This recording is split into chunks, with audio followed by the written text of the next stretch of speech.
So sometimes it is important to look back on the path we have traveled to better help us see the path forward.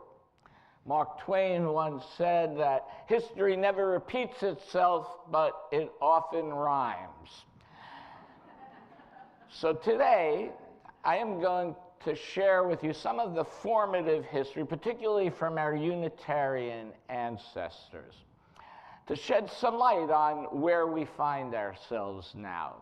And we can trace the origin of Unitarian thought all the way back to the early Christian sects at the time of Jesus, which really did not get suppressed until the Council of Nicaea in 325.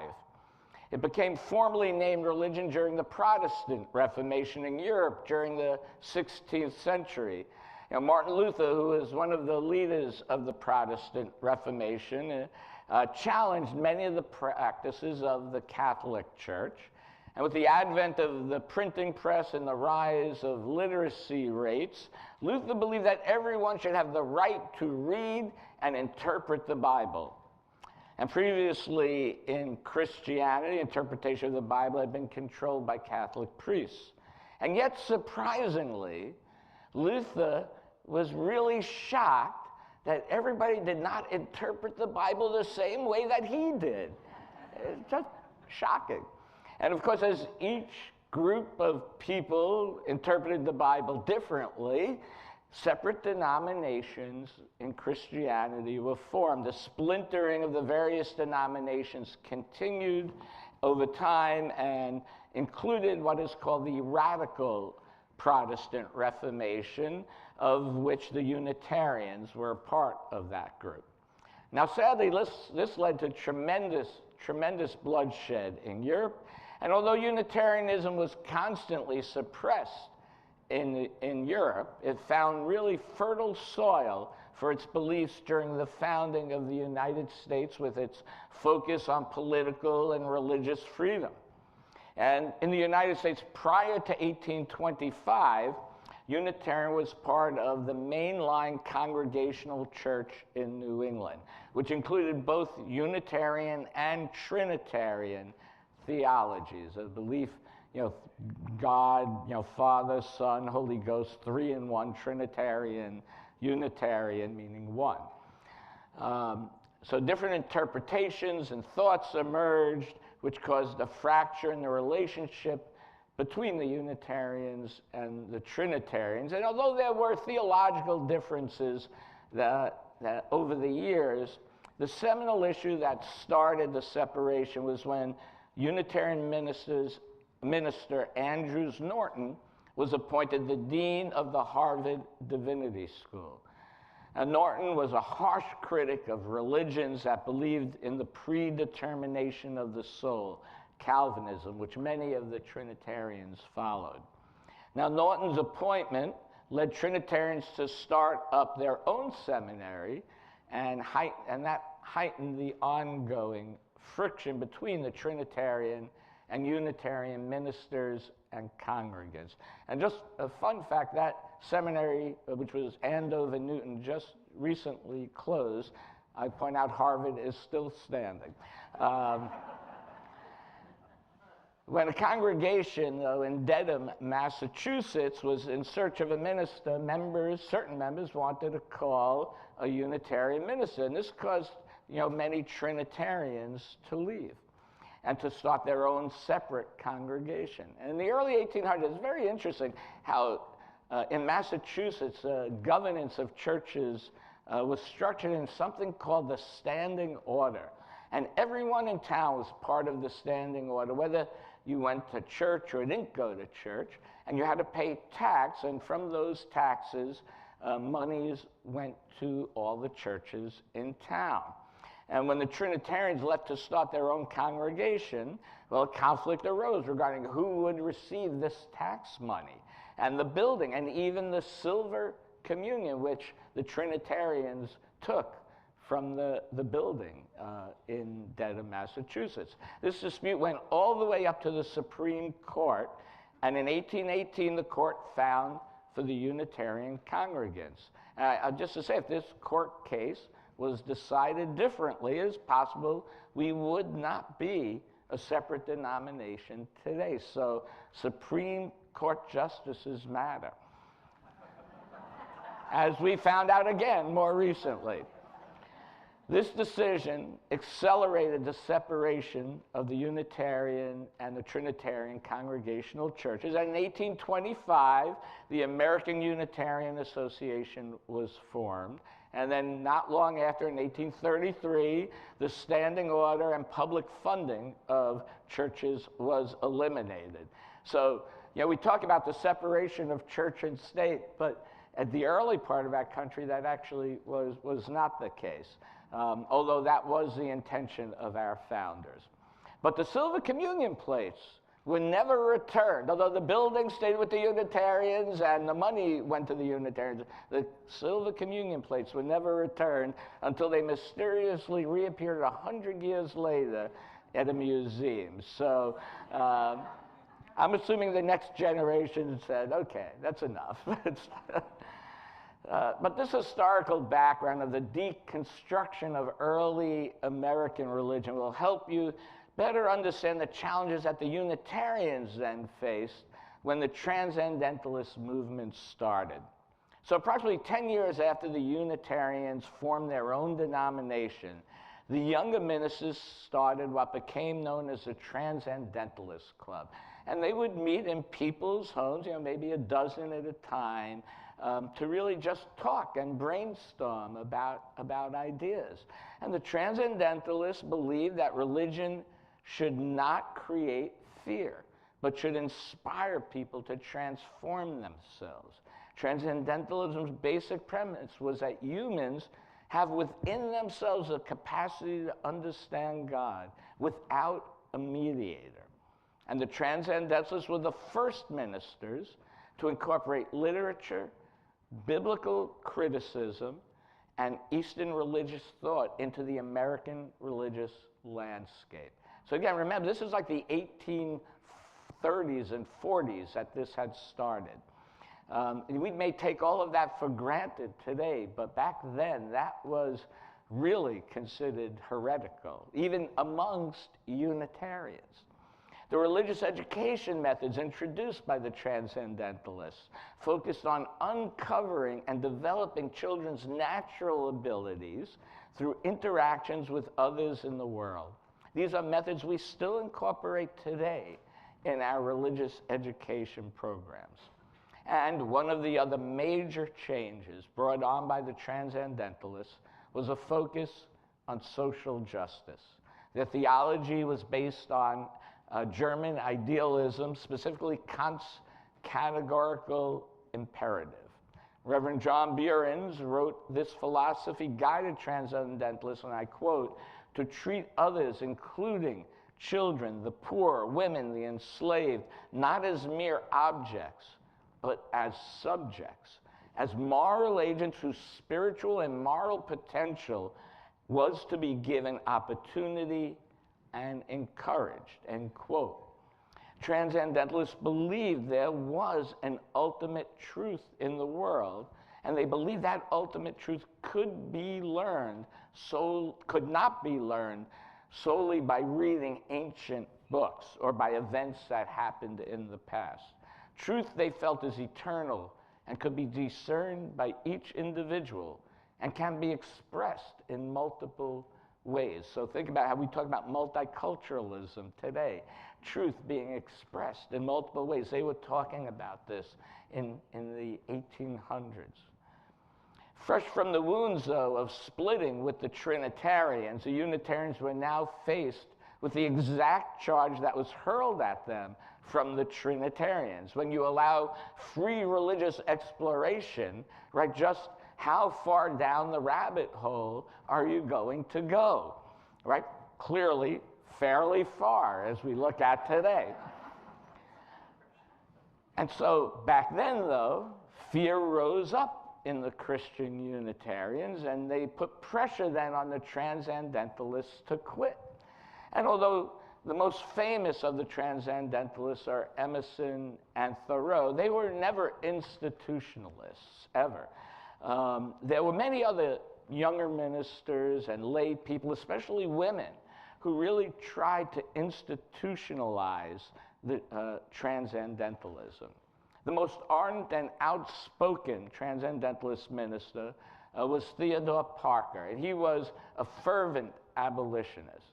He once told a gathering of Christian Unitarian ministers who were trying to tell him he should quit, he said that he would quit only if they admitted that they had no right to kick him out. So, and they didn't do that. So he stayed in relationship, but eventually left his small Unitarian congregation that was about 90% funded by his mother-in-law, by the way, which was why he was able to get away with these things. But then he went on to form his own independent congregation in Boston, which actually was the first megachurch in the United States. It literally, depending on like how big is that fish, some stories say it was 2,000, then 3,000, 5,000 people. But there were multiple thousands of people who would attend every week, and half of them were African Americans who came to hear his sermons on abolition. It is said he preached 3 to 4 hours every Sunday. I promise you I won't do that. And I don't think you would stay if I did. Yet Unitarians would not allow that congregation into the association because they believed Parker was too controversial. Many adherents to Parker's transcendentalist and justice vision were forced out of their pulpits and moved west in order to preach their transcendentalist message. They eventually then formed the Western Unitarian Conference, which for a while actually separated themselves from the American Unitarian Association and the Boston hierarchy. Others formed a new denomination called the Free Religious Association. And sadly, the sad effect of that, of the men moving west, these ministers, because many of the Western pulpits were served by women, actually. And that was where women first got into ministry in Unitarianism. But when all these men were forced out west, they ended up taking over most of those pulpits. Yeah, but one day I'll do a sermon on the Iowa sisterhood, and it's really an inspiring story. Over time, though, realizing the benefits and effectiveness of organizing power and money, Unitarian leadership sought to mend these fences. Henry Bellows, who was an institutionalist, he created the National Conference of Unitarians, realized where the energy and the future lie in Unitarianism, saying, and I quote, "The real life of our body is in the heretical wing. If we cut it off, there is nothing left to move with. My theological instincts and my Christian feelings are outraged by the rationalism of our young men. But as my whole practical nature and working instincts are equally outraged by the paralytic imbecility of our sounder and more Christian wing. I am not willing to rely on that for our future. We must resolve our difficulties and by ignoring our theological differences and finding in work a way out of our heresy and our deadness," end quote. Paralytic imbecility, you just don't hear that phrase too often these days anymore, especially when talking about your own churches. I mean, wow. But anyway, so in 1898, the Unitarians agreed to a statement of non-creedalism, and the Transcendentalists and plurality of theology was embraced by Unitarianism. So that was really when we first embraced pluralism as then a denomination, and when it became an association later. But I want to say we too, as a church, realize the benefits and effectiveness of organizing power and money, which is why each week we take an offering to support the work of this church. Please be as generous as you can. For those online, there is a link, or even here on your cell phone, there's a link to donate in the description of the YouTube video or on our website. Let this sacred time begin. The living tradition which we share draws from many sources. The first source listed is, and I quote, the direct experience of the transcending mystery and wonder affirmed in all cultures, which moves us to a renewal of spirit and an openness to the forces which create and uphold life, end quote. You know, I sometimes wonder how many people sat in an office for how many hours coming up with just this precise wording as a way to express what they meant when they heard the word God, right? I mean, like, I think we are beyond the concept of God as an old man with a white beard hovering in the sky, right? But we should never be beyond wonder, magnificence, complexity, and the beauty of the universe that we live in. From sunrise and sunset, to the sustenance that the earth provides us, to the smile of a newborn child. All of these represent, to me, the transcending mystery and wonder that renews our spirit. I think it's natural for us to want to better understand ourselves and how we relate to the environment. This search for understanding is what the Transcendentalists pursued. Now, one of the leaders, as we heard, of the Transcendentalist movement was Ralph Waldo Emerson. Emerson's father was a famous Unitarian minister who died when Ralph was 8 years old. Ralph's younger brother had a nervous breakdown just before Ralph entered ministry. And after just 2 years in the ministry, Ralph's wife died. Ralph left the ministry soon after his wife died and became a prolific writer and public speaker, and at least he still identified himself as a Unitarian. He wrote often about finding God within ourselves. From his essay, Nature, I quote, "In the woods, we return to reason and faith. There, I feel that nothing can befall me in life. No disgrace, no calamity which nature cannot repair. Standing on the bare ground, my head bathed in the blithe air and uplifted into infinite space, all mean egotism vanishes. I become a transparent eyeball. I am nothing. I see all. The currents of the universal being circulate through me. I am part and parcel of God," end quote. Transcendentalists did not believe that we could understand the universe solely through our physical senses. They stressed intuitive thinking and cultivating our inner life to discern truth.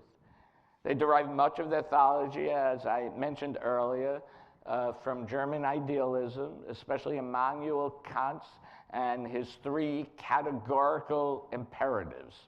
The first imperative states, and I quote, "We should act only according to that maxim by which you can at the same time will that it should become a universal law." Meaning, if it's true for one person, it should be true for all people, whether that's freedom, health care, human rights, whatever you can think of, bodily autonomy. If it's good for one person, it should be good for all, a universality of ethics. The second imperative states we should act so that you treat humanity as an end, not as a means, meaning every person counts. We talk about the inherent worth and dignity of all people. This is where it comes from.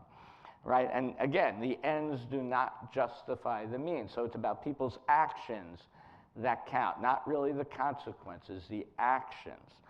And how we act in the world, how we relate to each other. And then the last imperative states, the moral law is not something that imposes itself on oneself from without, but is an expression of our own rational nature, meaning we have autonomy over our morality. It doesn't come from a book or from out there. It comes from in here. So ultimately, it is about acting from our conscience for the good of all people. Now, some transcendentalists, just like in any movement, right, some focus just on the idea of an intellectual, individual pursuit of truth for self-improvement. But others, like Theodore Parker, believe that religion had to be connected to people's everyday life. Right? In addition to personal transformation, Parker as well wanted people to transform society at large. Like many transcendentalists, Parker took on many social justice causes in his lifetime. Most notable and ardent of those was the abolition of slavery. And he was not just about civil disobedience. He and many other Unitarians ended up funding John Brown, who actually, if you remember Bloody Kansas, John Brown led raids into Kansas to keep it slave-free. And as well, he always kept a gun in the pulpit, it is said, to prevent fugitives safe from slave catchers from the South. So he believed in backing up his values with actions. He believed also as well that poverty was an ill that society could work to eradicate. That was another thing that he worked tirelessly at. And Parker said, and I quote, and you'll recognize part of this phrase, man naturally, and humans, I did not generalize that, but this is what he wrote, man naturally loves justice for its own sake, as the natural object of his conscience. As the mind loves truth and beauty, so conscience loves the right. It is true and beautiful to the moral faculties. Look at the facts of the world. You see a continual and progressive triumph of the good.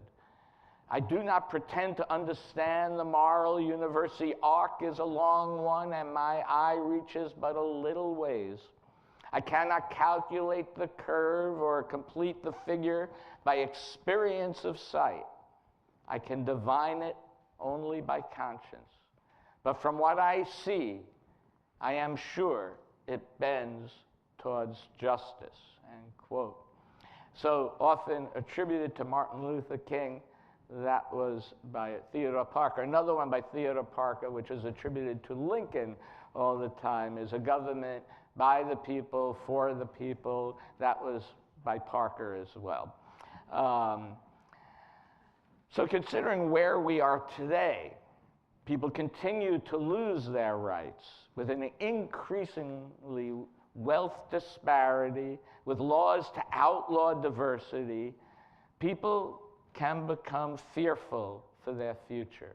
And so thus we must continually work to bend that arc towards justice. It doesn't do it by itself.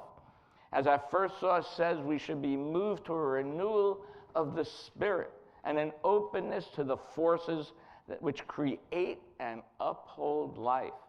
And what is the purpose of religion if not to help us come together, right? To worship together, to learn from each other, to make music together, all different kinds of music together, coming together and harmonizing together. Together we reach our full potential as individuals. We reach our full potential as a religious community. By coming together, we reach our full potential as humans. We're all in this together. We can only do this great task together. For although we may learn from within, these learnings, these expressions of love need to be tested, right? First within a safe, covenanted community, which we continually strive to be, and then we need to share those learnings with the world that so desperately needs our message. There's no easy answer, and there's no one answer.